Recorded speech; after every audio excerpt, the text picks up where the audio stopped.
오늘 우리에게 주실 하나님의 말씀은 여호수아 22장 20절부터 21절부터 30절까지입니다. 21절부터 30절까지입니다.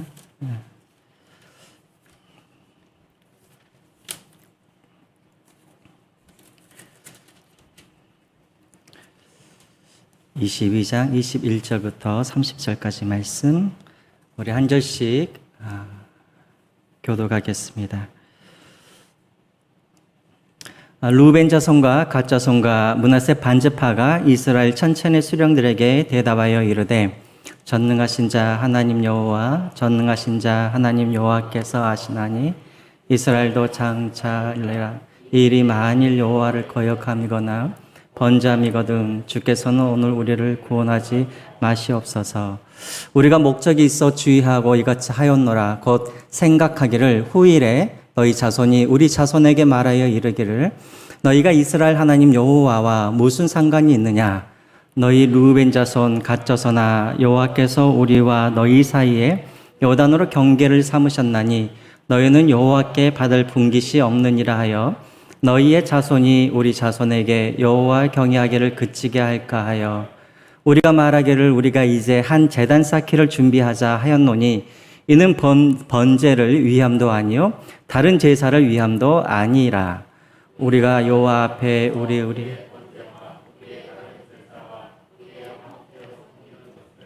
우리와 너희 사이에 우리의 후대의 증거가 되게 할 뿐이로서 너희 자손이 후일에 우리 자손들에게 이르기를 너희는 여호와께 받을 분깃이 없다 하지 못하게 하려 함이라. 우리가 말하였거니와 만일 그들이 후일에 우리에게나 우리 후대에게 이같이 말하면 우리가 말하기를 우리 조상이 지은 여호와의 제단 모형을 보라. 이는 번제를 위한 것도 아니요 다른 제사를 위한 것도 아니라 오직 우리와 너희 사이에 증거만 되게 할 뿐이라. 우리가 번제나 소제나 다른 제사를 위하여 우리 하나님 여호와의 성막 앞에 있는 제단 외에 제단을 쌓음으로써 여호와를 거역하고 오늘 여호와를 따르는 돌아서려는 것은 결탄코 아니니라 하리라. 같이 읽겠습니다. 제사장 비느하스와 그와 함께한 회중의 지도자들 곧 이스라엘 천천의 수령들이 루벤 자손과 갓 자손과 므낫세 자손의 말을 듣고 좋게 여긴지라. 아멘. 네. 지금 방송으로도 예배를 드리시는 분들, 또 이 자리에 함께 계신 여러분들에게 하나님의 은혜와 축복이 함께 하시기를 기도합니다. 지난주에는 방금 우리가 좀 기도를 통해서 우리가 다시 한번 또 떠올리게 되었는데요. 지난주에는 여호수아 21장을 통하여서 하나님께서 레위지파에게 거주할 그런 성읍을 배분하는 그런 내용을 다루었습니다. 자, 이로써 이제 하나님께서 모세에게 약속하셨던 모든 약속들이 다 성취되어지게 되어지고, 그리고 이스라엘 백성들은 드디어 이제 안식을 취하였다라고 그렇게 마무리가 되었습니다. 21장에. 자, 그러면 이제 오늘 본문은 어떤 이야기인가? 이제 그동안 이 요단 서편에서 9지파 반과 그동안 함께 싸웠던 요단 동편의 2지파 반이 있죠. 자, 이 지파들이 이제 싸움을 다 마치고 이제 다시 자신의 이제 고향으로 이제 다시 돌아가는 그런 장면을 이제 오늘 다루고 있습니다. 먼저 여러분 1절을 보시면은 여호수아가 요단 동편의 그 2지파 반, 루벤, 갓, 그리고 므낫세 이 지파를 불러서 이제 그들을 격려하고 칭찬하는 장면이 나옵니다. 여러분 먼저 한번 3절을 보시죠. 3절에 보면은 오늘까지 날이 오랫동안 너희가 너희 형제를 떠나지 아니하고 오직 너희 하나님 여호와께 명령하신 그 책임을 지키도다라고 되어 있습니다. 여러분 지금 이 요단 이 서편에 동편에 있던 이 2지파 반, 이들이 할 일이 없어서 지금 이곳에 와서 전쟁을 하고 있었던 것은 아니었죠. 그렇죠? 거기서도 할 일 얼마나 많았습니까? 자신들의 가족들도 지켜야 되고 또 농사를 지으려면 사람들도 필요한데 2지파 반, 몇 명의 사람들이 이쪽으로 넘어왔냐면 약 4만 명의 젊은 용사들이 다 요단강을 건너서 요단 서편에 와가지고 이제 전쟁을 이제 하게 된 것이죠. 자, 이들이 왜 이곳에 와서 전쟁을 했습니까? 이들에게는 왜 와서 전쟁을 같이 해줬죠? 그들이 무엇을 분배받았습니까? 싸움하지 아니하고 요단 서편 땅을 동편 땅을 먼저 분배받은 그런 특권을 누렸기 때문에 그 대가로 이들이 이제 함께 싸움을 싸워준 것이죠. 자, 그런데 무려 몇 년 동안 싸움을 했냐면 몇 년 동안 싸움을 했습니까? 7년 동안 싸움을 했어요. 이 말은 뭐냐면 7년 동안 집에도 가지 아니하고 그들은 이 요단 서편에서 열심히 싸웠다라는 것입니다. 자, 그러면 여러분들, 이들이 서편에서 열심히 싸워서 그 이 땅을 차지하면 그 땅은 자기의 땅이 됩니까? 아니면 다른 사람의 땅이 됩니까? 다른 사람의 땅이 되죠. 내가 아무리 요단 서편에서 열심히 내가 싸워도 이 땅은 내 땅이 되는 것이 아니라 다 9지파 반의 땅이 됩니다. 그러함에도 불구하고 이 2지파 반, 이 사람들은 싸울 때마다, 우리가 여호수아 4장 3절을 보면은 싸울 때마다 이 4만 명의 사람들은 다른 어떤 지파보다도 맨 앞으로 나와가지고 이들은 열심히 그들은 싸웠다라는 것이죠. 자, 그런데 이제 그 싸움을 이제 다 마치고 이제 돌아가는 이제 이 2지파 반에게 이제 여호수아가 그들을 불러놓고 이제 그들을 격려합니다. 그리고 그들을 축복해 줍니다. 그리고 오늘 이제 본문에 보면은 그들을 이제 2가지 이제 당부를 합니다. 우리가 다 읽진 않았는데요. 먼저 5절 한번 보시면 첫 번째로 이제 요단 동편으로 돌아가는 이제 그들을 향하여서 여호수아가 그들을 다 불러놓고 자, 이렇게 첫 번째로 당부를 하는데요. 5절 말씀입니다. 5절 제가 읽겠습니다.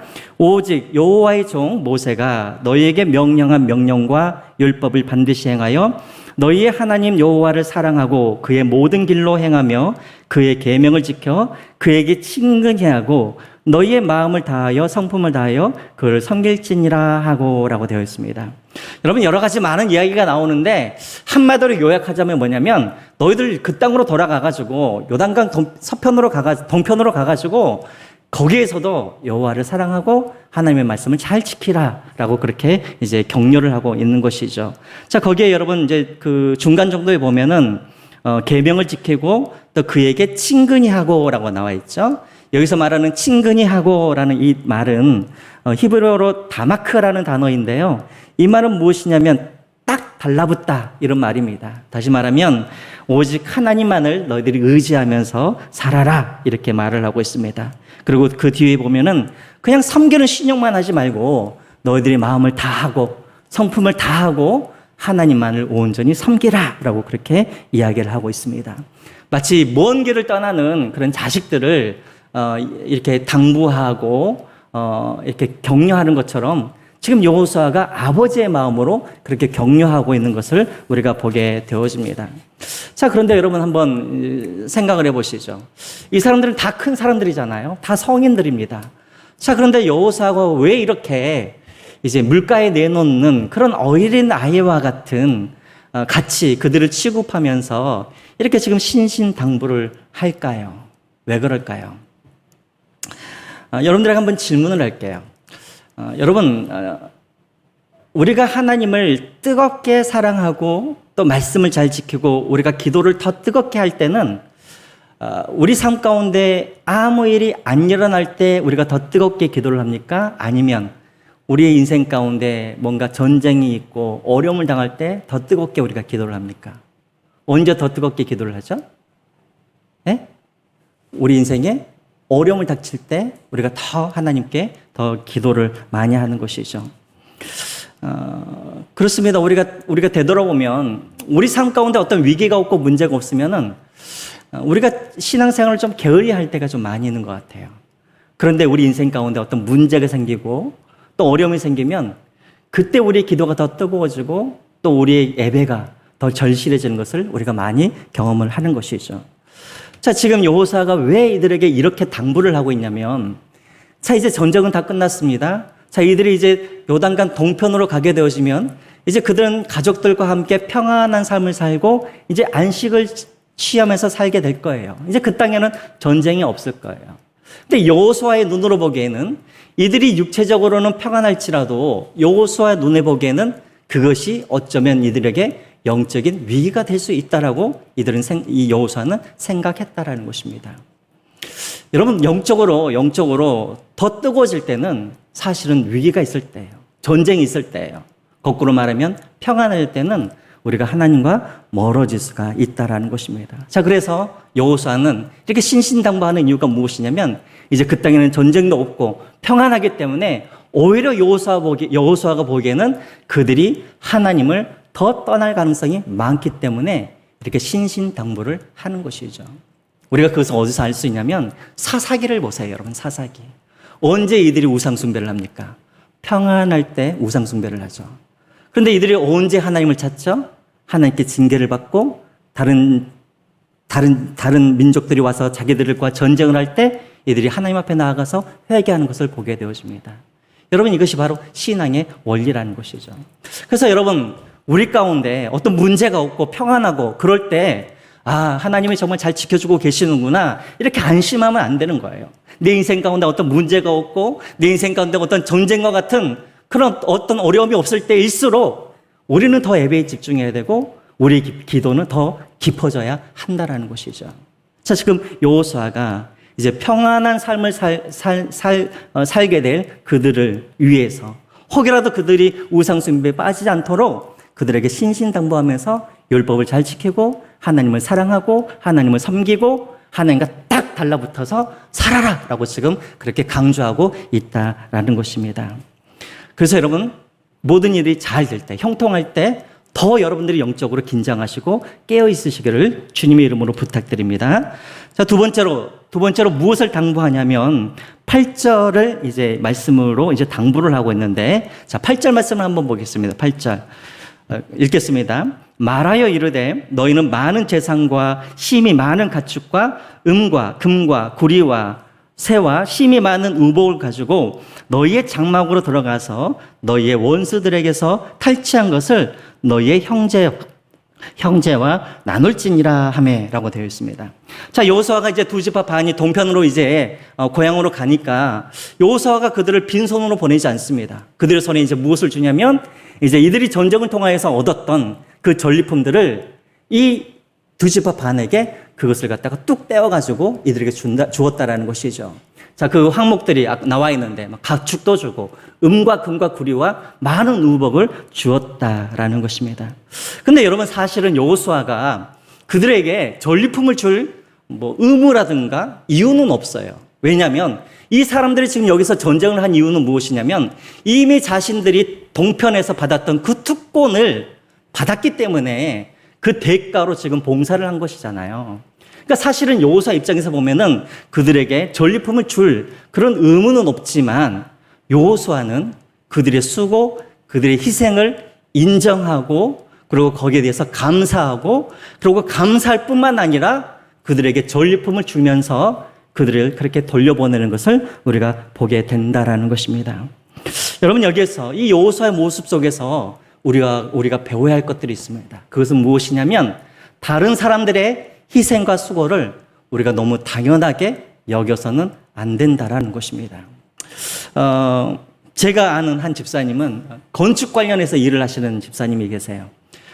근데 이제 그분하고 어떤 이야기를 하다가 그분이 이제 그러시는 거예요. 목사님, 이제 저는 교회와는 절대 거래를 하지 않습니다. 그러시는 거예요. 그래서 제가 왜 교회와 거래를 하지 않습니까? 그랬더니 교회랑 거래를 하면은 너무나 까다롭다는 거예요.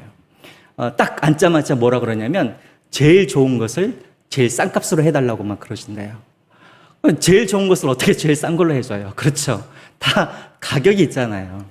근데 이분도 이제 집사님이니까, 그래서 이제 봉사하는 마음으로, 섬기는 마음으로 좀 손해가 나더라도 이제 계약을 해가지고 이제 교회에 이제 이렇게 재건축 이렇게 막 해준다는 거예요. 자, 그런데 이제 그 건축을 다 마치고 인테리어를 다 마치면 교회에서 돈을 줘야 되는데 돈을 안 준대요. 돈을 안 주고 또 돈을 또 늦게 지불해주고, 그리고 또 한 번은 이 돈을 이제 지불해가지고 이제 받았는데 그 교회에서 헌금을 우리 교회에다 하시죠, 또 그렇더래요. 이 받은 거에 대해서. 그래서 이분이 너무나 상처를 입어가지고 그 뒤부터는 이제 교회를 이제 안 하려고 자꾸 그런다라는 것이죠. 여러분, 제가 무슨 말을 하려고 그러냐면 우리는 자꾸만 다른 사람들의 어떤 하나님 앞에 정말 자신이 진심으로 감사함으로 드리는 그런 어떤 희생과 수고와 이런 노력들을 우리가 너무나 당연하게 그것들을 여겨서는 안 된다라는 것이죠. 그 사람은 하나님의 은혜에 감사하기 때문에 그냥 그 사람은 그렇게 수고할 수 있어요. 당연하게 희생할 수도 있지만 그 옆에서 섬김을 받는 우리는 그것을 당연하게 여기서는 안 된다라는 것입니다. 여러분, 사실은 이 앞에서 설교를 하고 있는 저나 우리 교육자들은 사실은 교회에서 사례비를 받고 있기 때문에 뭐 상관이 없습니다만, 여러분 우리 교회 안에 보면은 사례도 받지 아니하고 열심히 봉사하는 분들이 얼마나 많습니까? 그렇죠? 오늘 이 수요예배만 봐도, 그렇죠? 우리 한 집사님도 보면 한 번도 빠지지 않냐고 저기서 그냥 반주로 그렇게 헌신하는 것, 여러분 이것을 우리가 당연하게 생각하면 안 되는 것이죠. 또 지금 우리 방송실에 있는 우리 청년분들 있지 않습니까? 뭐 의성이라든가 규진이라든가 하루 종일 일하고 와가지고 저기에서 녹화하고 실시간 방송하고, 우리는 이것을 너무나 당연하게 생각해서는 안 된다라는 것이죠. 또 구역장도 마찬가지입니다. 여러분 구역장이 밥 사주고 구역장들이 전화하는 거, 여러분 이것이 당연한 일입니까? 아니죠. 그분들이 희생하고 수고하는 것들인 것이죠. 제가 이렇게 교회를 돌아보면 저는 특별히 우리 장로님들이 제가 보기에는 제일 짠한 것 같아요. 우리 교회 와서. 왜냐면 다른 교회에 보면은 장로님들이 정말 다들 이렇게 막 어깨가 이렇게만 올라가가지고 막 섬김을 받으려는 그런 장로님들이 얼마나 많은지 몰라요. 근데 우리 교회 장로님들은 항상 작업복을 입고 있어요. 작업복 입고 늘 일하고 계시고, 장로님이라는 자리들이 그렇잖아요. 잘하면 본전이고 못하면 욕먹고. 그런데 우리는 너무나 장로님이니까, 안수집사님이니까, 구역장이니까, 뭐 피아노 치는 그런 달란트가 있으니까, 청년이니까 우리가 당연하게 그것을 받아들여서는 안 된다는 것이죠. 여호수아처럼 우리가 그들을 인정해주고 또 그들을 격려하고 그들을 칭찬하고 그리고 그들에게 감사를 표하고, 여러분 이것이 바로 아름다운 공동체의 모습이라는 것입니다. 여러분 아름다운 공동체의 모습은 무엇이냐면, 정말 맡은 사람들은 정말 이 동편에 있는 두 지파 반처럼 최선을 다하여서 앞장서서 충성되게 일을 하고, 그 다음에 섬김을 받는 그런 사람들은 여호수아처럼 그들을 인정해주고 격려하고 칭찬하고 또 때로는 그들을 위해서 밥도 좀 사주고, 이렇게 교회가 열심히 하고 격려하고 인정하고, 이것이 제가 보기에는 참 아름다운 그런 교회의 모습이 되지 않을까라는 생각이 들어집니다. 저는 우리 교회가 이런 교회가 되었으면 좋겠습니다. 서로를 인정해주고 격려해주고 또 일하는 사람들은 더 열심히 또 일을 하고, 자, 이런 선순환이 일어나는 그런 교회가 되어졌으면 좋겠습니다. 자, 계속해서 말씀을 보겠습니다. 자, 여호수아가 이제 당부와 축복이 끝나자 이제 두 지파 반 남자들이 4만 명이 이제 고향집으로 이제 떠나가게 되어지죠. 자, 7년 만에 고향 땅으로 가니까 얼마나 정말 마음이 들뜨겠습니까? 자, 그런데 놀라운 것은 빨리 집으로 가도 시원찮을 판에 이들이 무엇을 하고 있냐면, 가다가 중간에 어떤 일을 하게 되어져요. 자, 10절을 한번 보겠습니다. 10절. 그들이 무슨 일을 한지 보시죠. 10절입니다. 루벤 자손과 갓 자손과 므낫셈 반 지파가 가나안 땅 요단 언덕가에 이르자 거기서 요단가에 제단을 쌓았는데 보기에 큰 제단이었더라라고 되어 있습니다. 자, 이들이 가다가 무엇을 하냐면 잠시 멈추고 요단강 강가에서 무엇을 하냐면 거기에서 큰 제단을 쌓았다라고 되어 있어요. 여러분 여기서 말하는 이 제단이라는 것은 여러분들이 정말 산에 올라가가지고 강가에 가셔가지고 뭐 돌탑을 쌓다 이 정도가 아니에요. 지금 이들이 제단을 쌓았다는 것은 무슨 말이냐면, 이들이 지금 실로에 있는 해막 앞에 뭐가 있습니까? 번제단이 있죠. 자, 이 번제단과 똑같은 모양으로 그들이 요단 강가에서 그들이 지금 이 번제단을 지금 만들었다라는 그런 의미예요. 아니 지금 빨리 7년 만에 집에 가는데 빨리 가야 되는데 왜 도중에 서가지고 요단 강가에서 이 큰 번제단을 이들이 만들었을까요? 자, 그 이유가 이제 다음에 나오는데요. 어쨌든 근데 여기서 좀 논란이 있어요. 어떤 논란이 있냐면, 여기 성경에 보면은 이 큰 제단을 요단강 서쪽에다 만들었는지 아니면 동쪽에다 만들었는지 이것은 기록에 안 나온다라는 것이에요. 자, 그래서 이제 학자들 간에 그렇게 논의가 있는데 뭐 그것은 그렇게 중요한 건 아닙니다. 근데 제가 보기에는 동쪽에다가 자기가 살고 있는 지역에다가 한 것 같아요. 왜냐하면 이 제단은 누구를 위해서 만들어 놓은 거냐면 자신들의 후손들에게 교훈하기 위해서, 기념하기 위해서 만들어 놨기 때문에 굳이 요단강 강 건너편에다가 만들 이유는 없잖아요. 그렇죠? 그러니까 아마 그들이 요단강을 건너가가지고 건너자마자 아마 거기에다가 번제단을 만들었을 거라는 생각이 들어집니다. 자, 그런데 이 소식을 누가 듣게 되어지냐면 저 서쪽에 있는 9지파 반 이 사람들이 이 소식을 들어요. 그런데 좀 이상한 게 있어요. 이들이 그 소식을 듣자마자 너무나 과도하게 화를 내고 분노하더라는 것이죠. 얼마나 과도하게 분노를 내냐면 이들이 전쟁을 하기 위해서 9지파 반 사람들이 다 실로로 모였다라고 되어 있습니다. 아니 그냥 큰 제단 하나 쌓았는데 뭐 그것이 대단한 일이라고 이 사람들이 얼마 전까지만 하더라도 같이 전쟁을 했던 그 전우들을 멸절시키기 위해서 실로로 모여가지고 전쟁 준비를 하더라는 것입니다. 아니 대체 이 제단 하나 만드는 게 무슨 의미가 그렇게 크길래? 자, 그 의미가 이제 그 다음에 나와 있는데요. 자, 이들이 이제 전쟁을 막바로 한 것이 아니라 이제 대표단을 먼저 보냅니다. 왜냐하면 자초지종을 듣기 위해서. 자, 누구를 대표단을 보내게 되었냐면 당시의 제사장이었던 비느하스, 그리고 각 지파별로, 지파가 몇 개죠? 9지파 반이지만 어쨌든 10개잖아요. 그러니까는 10지파 대표들, 천부장들, 대표들이 나와가지고, 그러니까 총 11명이 대표단을 꾸려가지고 이제 요단강 건너편으로 건너가가지고 이제 12지파 반 지도자들을 만납니다. 그리고 그들에게 이제 책망을 하죠. 막 화를 내요. 근데 과도하게 화를 낸다라는 것이죠. 자, 그 이유가 무엇이냐면 이 대표단들이 이제 이야기를 해줍니다. 왜 우리가 지금 화가 났는지. 첫 번째로, 왜 이들이 지금 분노를 하고 있냐면 이 제단을 쌓는 것은 하나님 앞에서 죄를 짓는 일이기 때문에 그렇다라는 거예요. 자, 16절 한번 보겠습니다. 16절. 한번 볼까요? 16절. 제가 읽겠습니다. 16절 한번 보여주시죠. 네, 제가 읽겠습니다.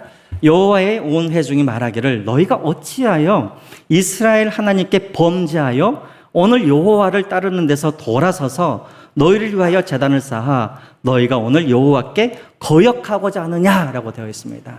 자, 이 말은 무슨 말이냐면 왜 너희들이 하나님의 말씀을 너희들이 거역하고 죄를 범하고 있느냐 이 말인 것이죠. 자, 이 말씀은 어디와 연결이 되어 있냐면 신명기 12장 13절과 14절 말씀과 연관이 되어 있습니다. 제가 읽겠습니다. 너는 삼가서 내게 보이는 아무 곳에서나 번제를 드리지 말고 오직 너희의 한 지파 중에 여호와께서 택하실 그곳에서 번제를 드리고 라고 되어 있습니다. 다시 말하면 하나님께서 이 이스라엘 백성들이 이 가나안 땅 들어가기 전에 명령을 하셨는데 어떤 명령을 하셨냐면 내가 지정한 곳에서만 너희들이 예배를 드리라라고 명령을 하셨다라는 것이죠. 자, 하나님께서 지정하신 곳이 어디입니까? 지금 여러분 어디에 회막이 있는 곳이죠? 지금 가나안 땅에 어디 지역? 실로에 회막이 있었죠. 그러니까 오직 이스라엘 백성들은 요단강 동편에 있든지 어디에 있든지 이들은 제사를 드리려면 어디로 와야 되냐면 실로라는 곳까지 와가지고 그 지정된 장소에서 하나님께 예배를 드려야 했다는 것이죠. 여러분 왜 하나님께서 이렇게 지정된 장소에서만 예배를 드리라고 했을까요? 왜 그랬을까요? 답을 다 알고 계시죠? 첫 번째로는 그래야 우상숭배를 방지할 수 있기 때문에. 여러분 우상숭배라는 게 다른 게 아니에요. 우상숭배라는 게 뭐냐면 내가 원하는 장소에서 내가 원하는 방법대로 그리고 내가 원하는 신을 만들어서 그것을 하나님이라는 이름으로 붙여서 그 신에게 절하고 경배하는 것.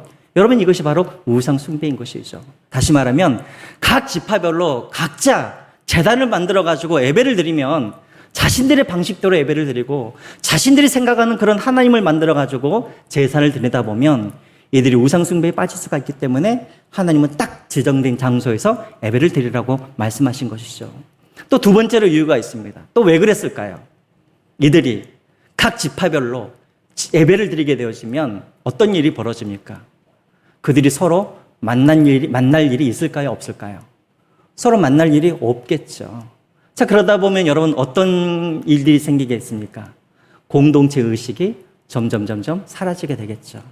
우리가 한 이스라엘, 한 민족인데 그 공동체 의식이 점점 흐려질 수가 있는 거예요. 왜냐하면 이스라엘 백성들은 이 제사를 중심으로 모이는 그런 민족이기 때문에 그렇다는 것이죠. 여러분 이해가 되시죠? 그래서 하나님께서 그렇게 명령하셨는데 지금 이들이 각자의 자기의 동편에다가 제단을 세우니까 이스라엘 백성들이 이것은 죄라고 이야기를 하고 생각을 하고 그래서 그들에게 이제 책망을 하고 있는 것이죠. 자, 그런데 이제 두 번째 또 이유가 있습니다. 단순히 죄면 그냥 또 놔둘 수가 있는데 또 17절 이런 이유가 있기 때문에 이들이 분노를 한 것이죠. 17절 한번 보겠습니다.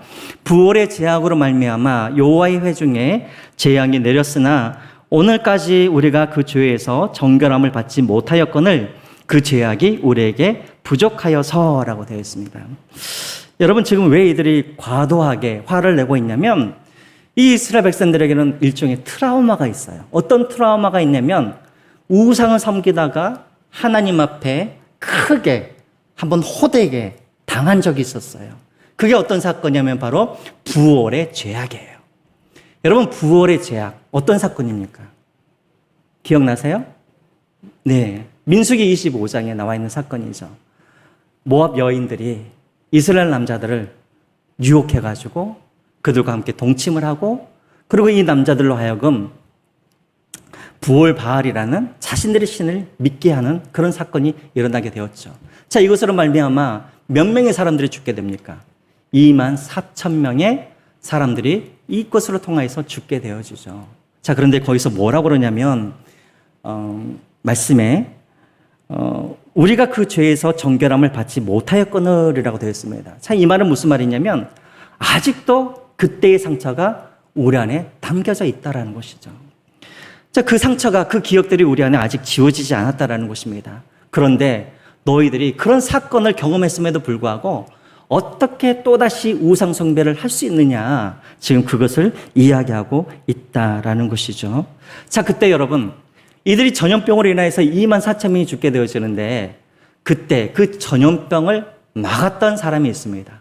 창으로 불륜을 저지르던 그 남자와 여자를 죽였던 사람. 그가 누구예요? 비느하스. 바로 지금 대표단으로 지금 온 사람. 이 사람이 바로 그때 그 비느하스라는 거예요.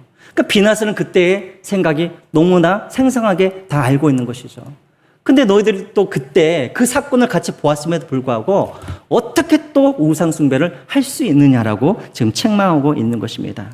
자, 세 번째 중요한 이유가 나오는데 18절입니다. 우리 18절 한번 보겠습니다. 오늘 너희가 돌이켜 여호와를 따르지 아니하려고 하느냐? 너희가 오늘 여호와를 배역하면 내일은 그가 이스라엘 온 회중에게 진노하시리라 라고 되어 있습니다. 자, 이게 이제 진짜로 이스라엘 백성들이 과도하게 화를 내고 분노하는 이유가 바로 여기에 있는 거예요. 자, 왜 그러냐면 너희들이 죄를 지어가지고 너희들이 진노를 받으면 하나님이 너희만 진노를 내리시는 것이 아니라 누구에게? 이스라엘 온 회중에게 하나님께서 진노하시고 심판하신다라는 거예요. 그러니까는 이스라엘 백성들이 지금 이렇게 과도하게 지금 화를 내고 분노하고 있는 것입니다. 그러면서 20절에 그 사람들이 이제 예를 하나를 들어요. 어떤 예를 들냐면 20절 한번 보시죠. 20절에 뭐라고 나와 있습니까? 자, 세라의 아들 아간이라고 되어 있죠. 자, 누구의 예를 들고 있어요? 아간의 예를 들고 있는 것이죠. 여러분, 아간 사건 한번 되돌아보십시오. 죄는 누가 지었습니까? 아간 한 사람이 죄를 지었는데 그 대가는 누가 치렀습니까? 이스라엘 백성들이 아이성을 치다가 이스라엘 사람들 중에 38명이 다 거기서 죽게 되어지죠. 뿐만 아니라 아간만 심판을 당했던 것이 아니라 아간의 식소들까지도 다 하나님 앞에 심판을 받게 되었습니다. 다시 말하면 지금 이스라엘 백성들이 이렇게 화가 난 이유는 무엇이냐면 너희들의 죄는 네 죄만이 아니라 그 죄가 우리의 죄도 되어지고 하나님이 너희들만 심판하시는 것이 아니라 우리도 심판하시기 때문에 그래서 너희들이 죄를 지으면 안 된다라고 지금 이야기를 하고 있는 것이죠. 자, 그런데 여러분 또 한 가지 놀라운 일이 있습니다. 자, 이 11명의 대표단들이 거기 가가지고 이제 그들을 이제 책망하고 또 그들을 이제 화를 내는데 단순히 책망만 하고 끝나는 게 아니에요. 자, 뭐까지도 해주냐면 그들에게 대책까지도 세워줘요. 대책까지. 자, 어떤 대책을 세워주냐면 여러분 19절을 한번 보시기 바랍니다. 19절. 책망만 한 것이 아니라 또 어떤 대책을 세워주냐면 보겠습니다. 그런데 너희의 소유주가 만일 깨끗하지 아니하거든 여호와의 성막에 있는 여호와의 소유지로 건너와 우리 중에서 소유주를 나누어 가질 것이니라. 오직 우리 하나님 여호와의 제단 외에 다른 제단을 쌓음으로 여호와를 거역하지 말며 우리에게도 거역하지 말라라고 되어 있습니다. 자, 이게 여러분 무슨 말이냐면 너희들이 지금 왜 제단을 쌓느냐 이들이 생각을 해보니까 그 땅이 너무나 부정하고 그 땅이 너무 더러워서 이들이 자신들의 신앙을 지키기 위해서는 이들이 제단을 쌓을 필요가 있었겠구나라고 지금 이 11명의 대표단들이 생각을 했다라는 거예요. 자, 그래서 이 11명의 대표단들이 이제 무엇을 제안하냐면, 그러면 너희들이 굳이 그 땅에서 제단을 쌓아가지고 너희들의 신앙을 지켜야 한다 그런다면 차라리 제단을 쌓지 말고 우리 땅으로 건너와서 다 이사를 와서 그리고 실로 근처에 와서 너희들이 살아라는 거예요. 너희들이 살 수 있도록 우리가 땅을 다 제공해 주겠다라고 지금 이야기를 하고 있는 거예요. 여러분 놀랍죠? 여러분 요단 서편에서 이들이 지금 땅을 차지하고 있는 그 땅은 이들이 쉽게 얻은 땅입니까? 아니면 이들이 치열한 전쟁을 통하여서 얻은 땅입니까? 치열하게 전쟁해가지고 얻은 땅이잖아요. 그런데 죄를 범하게 되어질 그 자신들의 같은 동족이 죄를 범하고 있으니까 그들이 하나님을 잘 섬길 수 있도록, 그들이 하나님을 잘 예배할 수 있도록 자신들이 그렇게 어렵게 얻은 그 땅을 그들이 내어줄 수도 있다라는 것이죠. 여러분, 이것은 정말 아름다운 그런 신앙의 모습인 것이죠. 그렇죠? 그냥 그 사람들 죄를 지으면 그냥 너희들 죄 짓든지 말든지 그냥 우리만 잘 살면 되지, 이렇게 할 수도 있는데 그들은 혹여라도 그 사람들이 죄를 짓지 아니하도록, 그리고 그 동편에 있는 그 지파들이 하나님께 예배를 잘 드리고 섬길 수 있도록 자신들이 가지고 있는 그 소중한 땅을 그들에게 내어줄 용의까지 그렇게 표시하고 있다라는 것이죠. 여러분, 이것이 얼마나 아름다운 믿음이고 이게 얼마나 정말 아름다운 그런 공동체의 모습인지, 여러분, 이것이 바로 우리 한국 교회가, 그리고 우리 교회가 이제 닮아가야 할 그런 모습이 아닌가라는 생각이 들어집니다. 다른 사람들의 죄를 그 사람의 죄로만 여기지 아니하고 나의 죄처럼 여길 수 있는 그런 공동체 의식들. 그리고 다른 사람들은 잘 믿든지 말든지 상관하지 아니하고 나만 잘 믿으면 되지, 이런 이기적인 그런 모습이 아니라 다른 형제들이 하나님을 잘 믿을 수 있도록 내가 수고하고 헌신하고 심지어는 손해까지 볼 그런 준비가 되어 있는 그런 어떤 형제에, 여러분, 이것이 바로 우리 교회가 가져야 할 그런 아름다운 모습이라는 것이죠. 여러분, 오늘날 우리 한국 교회를 보면은 말로는 그냥 형제님하고 자매님하고 또 말로는 그렇게 부르면서, 또 우리는 에베소서 2장에 나와 있는 것처럼 우리가 정말 그리스도 안에서 함께 지어져가는 그런 교회라고 우리가 서로 떠들기는 하지만, 그러나 우리 안에 얼마나 개인주의적이고 얼마나 이기적인 그런 모습들이 우리 안에 너무나 많이 있는 것을 우리가 발견하게 되어지죠. 다른 사람들은 힘들든지 말든지, 다른 사람들은 죄를 짓든지 말든지 나만 그냥 하나님을 잘 믿고 하나님께 복 받으면 되지, 이런 마음을 가지고 교회를 다니는 분들이 오늘 한국 교회에 얼마나 많은지 모른다라는 것입니다. 제가 지난주 이제 예배가 끝나고 이제 교회에 이제 남아 있었는데요. 예배가 끝나자마자 한 그 권사님이랑 집사님이 땀을 뻘뻘 흘리면서 교회에 오시는 거예요. 그래서 이제 그 집사님한테, 이제 권사님한테 어디 다녀오셨길래 이렇게 땀을 이렇게 뻘뻘 흘리고 다니십니까? 라고 했더니, 그 권사님이 뭐라고 그러냐면, 우리 이제 그 나이 드신 우리 집사님 한 분이 계시는데, 혼자서는 이렇게 유튜브에 들어가가지고 예배를 못 들으신다는 거예요. 그래서 이제 이 권사님과 집사님이 아침에 모여가지고 그 집사님 집에 가가지고, 우리 나이 많이 드신 집사님 집에 가가지고 함께 그렇게 예배를 드렸다라는 그런 이야기를 제가 들었습니다. 여러분, 그렇죠. 집에서 혼자 예배 드리면 얼마나 편합니까? 그렇죠. 근데 굳이 또 옷 다 챙겨 입고 또 다른 식구들 데리고 그 집에 찾아가가지고 유튜브 이렇게 채널 찾아주시면서 같이 예배 드리는 그런 모습을 보면서, 야, 우리 교회의 모습이 바로 오늘 여호수아에 나와 있는 이런 이스라엘의 그런 어떤 모습이 아닌가, 저는 그런 생각을 많이 해봤습니다. 그래서 지난주에, 야, 우리 교회는 아직도 소망이 있구나, 우리 교회는 정말 아직도 교회다운 그런 모습을 가지고 있구나라는 생각을 해보았습니다. 여러분, 그렇죠. 우리는 얼마나 다른 사람들이 하나님을 잘 섬기고 하나님을 잘 예배할 수 있도록 나는 얼마나 손해볼 준비가 되어 있는지, 나는 얼마나 희생할 준비가 되어 있는지, 우리가 그것들을 한번 점검해 보면서 우리가 정말 특별히 이 코로나 이 어려운 시기에 내 형제들 또 우리 자매들을 이렇게 함께 되돌아보면서 함께 이렇게 신앙생활을 해갈 수 있는 우리 성수시온교회 우리 성도님들이 되었으면 참 좋겠다는 생각이 들었습니다. 자, 이제 마지막입니다, 여러분. 자, 이제 요단 서편에 있는 사람들이 이제 막 대표단들이 막 항의를 하고 책망을 하니까 이제 그것을 잘 듣고 있다가 이제 두 지파 반 지도자들이 이제 해명을 하는 거예요. 이제 어떻게 해명을 하냐면 24절과 25절에 이제 그 해명이 나와 있습니다. 제가 읽을게요.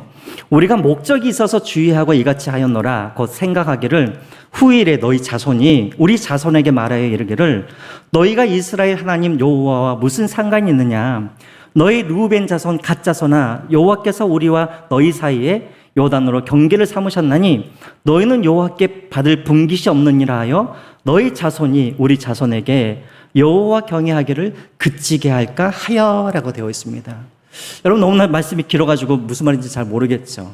제가 짧게 그냥 이야기를 할게요.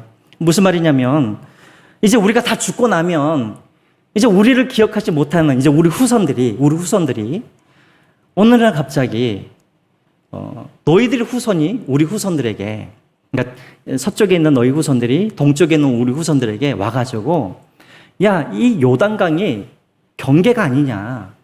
이 요단강은 경계로 해서 너희와 우리는 상관이 없는 사람들이라는 거예요. 그렇기 때문에 너희들이 요단강에 건너와가지고 실로에서 예배를 드릴 자격이 없다라고 할 수도 있다라는 것이죠. 자, 무슨 말인지 알겠죠? 자, 요단강을 경계로 해서 너희와 우리는 상관이 없기 때문에 너희들은 실로에 와서 예배 드릴 자격이 없다라고 서쪽에 있는 너희 후손들이 그렇게 말할 수도 있다라는 것이죠. 자, 그래서 우리가 제단을 쌓았다라는 거예요. 28절에 그 이유가 나와 있습니다. 28절 한번 보겠습니다. 시작. 제가 읽겠습니다. 우리가 말하였거니와 만일 그들이 후일에 우리에게나 우리 후대에게 이같이 말하면 우리가 말하기를 우리 조상이 지은 여호와의 제단 모형을 보라. 이는 번제를 위한 것도 아니요 다른 제사를 위한 것도 아니라 오직 우리와 너희 사이에 뭐가 되게 하리라? 증거만 되게 할 뿐이라 라고 되어 있습니다. 자, 이 말이 무슨 말이냐면 자, 그때 너희 후손들이 너희들은 우리와 상관이 없기 때문에 실로에 와서 예배를 드릴 자격이 없다라고 말을 할 때 바로 이 제단이 증거가 될 거라는 것이죠. 자, 왜 그러냐면 이 제단은 어떤 제단이냐면 아까 뭐라 그랬습니까? 실로에 있는 그 행왕문 앞에 있는 그 번제단과 똑같은 모양이라고 그랬죠. 자, 그래서 이제 이것이 증거가 된다라는 거예요. 너희 후손들이 이쪽에 건너와가지고 우리 선조가 지은 이 제단을 보여주면서 자, 봐라. 너희들이 가지고 있는 그 제단이나 우리가 가지고 있는 제단이나 모양이 똑같지 않느냐. 이 말은 무슨 말이냐면 우리가 믿는 하나님과 너희가 믿는 하나님은 똑같다라는 것이죠. 그리고 우리는 한 이스라엘의 자손이라는 것이 바로 이 번제단이 그 증거가 될 수 있다라는 것이죠. 여러분 이해가 되십니까?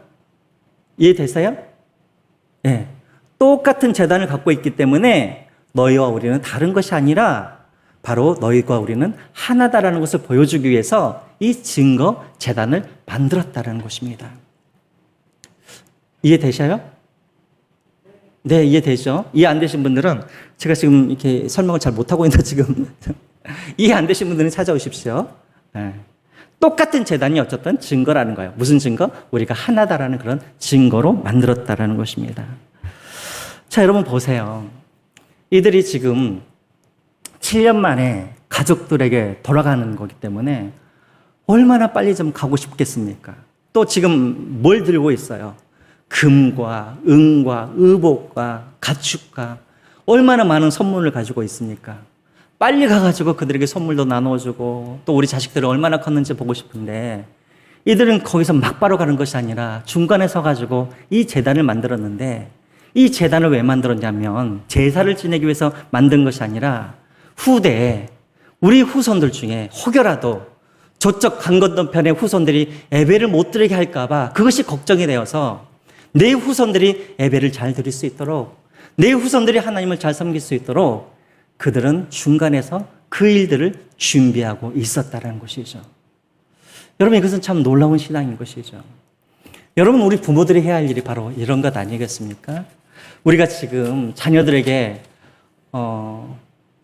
재산 주는 것 참 중요하죠, 뭐. 또 이들이 평생 먹을 만한 무엇인가를 먹거리를 주는 것도 참 중요하고.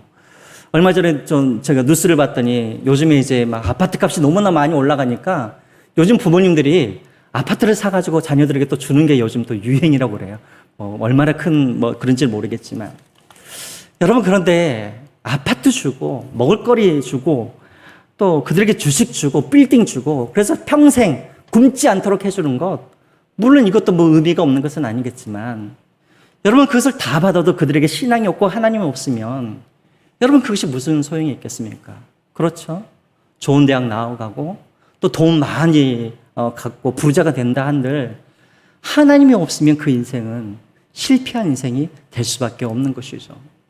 정말 우리가 우리 아이들에게 정말 줘야 할 것은 무엇이냐면, 여러분, 아파트가 아니라 또 평생 먹을 수 있는 어떤 먹거리를 주는 것이 아니라 그들에게 이 천지를 만드신 하나님, 그 하나님을 그들에게 주고 그리고 그들에게 신앙을 전수하는 이 일이 가장 중요한 일인 것이죠. 왜요? 하나님이 책임져주는 그런 인생은 결코 실패할 수 없기 때문에 그렇다는 것입니다. 여러분, 하나님은 유능한 사람을 쓰는 게 아니에요. 하나님은 유용한 사람을 하나님은 사용하여 주세요. 그래서 때로는 우리 자녀들이 때로는 좀 이렇게 좀 가난하고 또 때로는 우리 자녀들이 좀 이렇게 인류대학 못 가도 또 때로는 좋은 직장 못 가도 여러분 괜찮습니다. 중요한 것은 하나님이 그 인생을 붙잡고 책임져 주시면 그 인생은 성공할 수밖에 없다는 것이죠. 그러면 우리가 지금 가장 우리가 힘써야 할 것은 무엇이냐면 우리 자녀들에게 믿음과 신앙과 하나님을 그들에게 전수해 주는 것. 무엇보다도 우리가 이 땅에 이제 사라질 때 우리 자녀들이 여전히 하나님을 사랑하고 여전히 하나님을 잘 섬기고 여전히 하나님을 잘 예배할 수 있도록 우리가 그 준비를 하는 것이 지금 우리 부모가 해야 할 일이라는 것이죠. 바라고 원하기는 오늘 여기에 계신 여러분 모두는 다른 어떤 것보다도 우리 다음 세대들이 하나님 앞에 잘 예배드릴 수 있도록 그것을 준비해 줄 수 있는 우리 믿음의 어른들이 되시기를 주님의 이름으로 부탁드립니다. 우리 기도하겠습니다. 우리 제가 그냥 기도하겠습니다. 하나님, 우리를 그리스도 안에서 함께 지어져가는 교회로 불러주시니 참으로 감사합니다. 하나님, 바라기는 다른 사람의 아픔을 나의 아픔으로 여기고 또 연약한 지체를 돌보고 또 함께 지어져가고 성장해가는 우리 성수 시온교회가 되게 하여 주시옵소서. 또 하나님, 무엇보다도 다음 세대들의 믿음을 존수하게 하여 주셔서 다음 세대들이 하나님을 잘 섬기고 예배할 수 있도록 준비할 수 있는 믿음의 어른들이 될 수 있도록 하나님께서 함께하여 주시옵소서. 특별히 우리 어린 아이들을 위해서 기도합니다. 이들이 복음을 잘 듣게 하여 주시고 믿음 안에서 자라나게 하여 주시고 정말 어렸을 때부터 예수님을 인격적으로 그들이 만나게 하여 주셔서 정말 이들이 그들이 사는 그 시대에 정말 영적인 믿음의 기준이 되어지는 그런 복된 주의 자녀들 되게 하여 주시옵소서. 특별히 진로를 위해서 기도하고 있는 우리 청년들, 또 배우자를 놓고 위해서 기도하고 있는 우리 청년들, 또 군에 있는 청년들, 해외에 있는 우리 청년들, 하나님께서 이들을 최선의 길로 그들을 인도하여 주시고 이들이 어디 있든지 늘 영적인 분별력을 가질 수 있도록 도와주시고 믿음의 선한 싸움을 싸워 승리하는 우리 자녀들 되게 하여 주시옵소서. 예수님의 이름으로 기도드렸습니다. 아멘. 우리 주기도문으로 예배를 마치겠습니다. 하늘에 계신 우리 아버지, 아버지의 이름을 거룩하게 하시며 아버지의 나라가 오게 하시며 아버지의 뜻이 하늘에서와 같이 땅에서도 이루어지게 하소서. 오늘 우리에게 일용할 양식을 주시고 우리가 우리에게 잘못된 사람을 용서하여 준 것 같이 우리 죄를 용서하여 주시고 우리를 시험에 빠지지 않게 하시고 악에서 구하소서. 나라와 권능과 영광이 영원히 아버지의 것입니다. 아멘. 네, 예배를 마치겠습니다.